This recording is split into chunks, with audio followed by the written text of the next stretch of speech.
Bienvenue sur la cuisine de Mama Gisma. Aujourd'hui, on va préparer une recette de zalouk et on va le faire avec le e-cooking. Pour ça, on aura besoin d'aubergines. Ici, j'ai 3 aubergines que j'ai pelées, coupées en petits dés. J'ai gardé un tout petit peu de peau. Un demi-poivron rouge en petits morceaux. Le jus d'un demi-citron, de l'huile d'olive, du sel, du poivre, du paprika et du cumin. Un petit bouquet de persil et de coriandre. 3 petites gousses d'ail. 200 g de pulpe de tomate. Vous pouvez prendre des tomates fraîches, pelées, épépinées, coupées en morceaux. Et mon e-cooking. Alors moi j'ai enregistré la recette dedans. Si vous la recherchez, vous tapez dans la barre de recherche zalouk et vous regardez celui de Mama Gisma. Donc là je vous montre le détail de la recette. Le poivron il n'est pas obligatoire. Et comme je vous ai dit pour les aubergines, je les ai épluchées. Ceux qui veulent peuvent garder la peau. Moi j'ai gardé juste une petite lamelle de peau. Et le reste, j'ai tout épluché et coupé en petits morceaux. Donc c'est parti, on va lancer le pas à pas. On commence par mettre le persil. Donc moi, je vais mettre en même temps le persil et la coriandre. J'ai un petit bouquet de chaque. Moi, je viens directement le mettre par le couvercle. J'ai retiré le gobelet doseur. Ensuite, on met suivant. On va vous demander la coriandre, mais du coup, je les ai mis en même temps.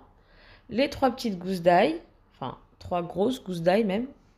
Ça, c'est en fonction de vos goûts, l'ail. Hein. Si vous voulez en mettre que 2, vous en mettez 2. Là, suivant, un peu demi-poivron rouge. D'ailleurs, je ne sais pas pourquoi ils mettent un poivron rouge. J'avais mis un demi-poivron rouge. Mais bon. J'aime pas trop le poivron dans le zalouk. Donc, c'est pour ça que je dis que c'est pas obligatoire. Je remets le gobelet et c'est parti pour 10 secondes, vitesse 5. Vitesse 7 même. Suivant, on met la pulpe de tomate ou les tomates fraîches. Du coup, moi, c'est pulpe de tomate. Pour moi, ça va plus vite. 200 g, c'est l'équivalent de 2 grosses tomates. On vient ensuite ajouter le jus d'un demi-citron, à peu près 20 g. Vous voyez, c'est simple, il y a juste à mettre suivant et ajouter les ingrédients qu'on nous demande. En plus, il y a la pesée. Donc je lance 5 secondes vitesse 7 cette fois-ci pour bien mixer. Déverrouiller, étape suivante. Vous avez vu déjà, ça commence. Et là, dernière étape, on va venir mettre les aubergines. Ensuite, on va mettre l'huile d'olive, 60 g. Bon, vous pouvez en mettre un peu plus. Moi, j'aime bien quand il y a beaucoup d'huile d'olive dans le zalouk. Après, c'est en fonction de vos goûts toujours. Moi, je donne... Là, il n'y a pas de poids précis. Pareil pour les aubergines. Hein. J'ai mis 2-3. Vous mettez ce que vous voulez. Ça ne changera rien à la recette de toute façon.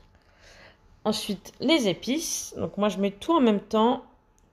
Il y a sel, une cuillère à café de sel, de paprika, une demi-cuillère à café de poivre et une demi-cuillère à café de cumin. Et c'est parti pour 20 minutes à 140 degrés. À la fin, quand c'est prêt, on ajoute un peu de coriandre fraîche hachée pour la déco et un bon filet d'huile d'olive. Regardez, nickel. Il était vraiment super bon ce zalouk avec du bon pain. D'ailleurs, je vais vous mettre la recette des petits pains bientôt. La recette est terminée. Moi, je le mets dans un mini plat à tagine et je sers ça comme entrée. Voilà, avec une petite grillade, c'est très très bon. J'espère en tout cas que la recette vous aura plu. Je vous donne rendez-vous la semaine prochaine pour une nouvelle recette.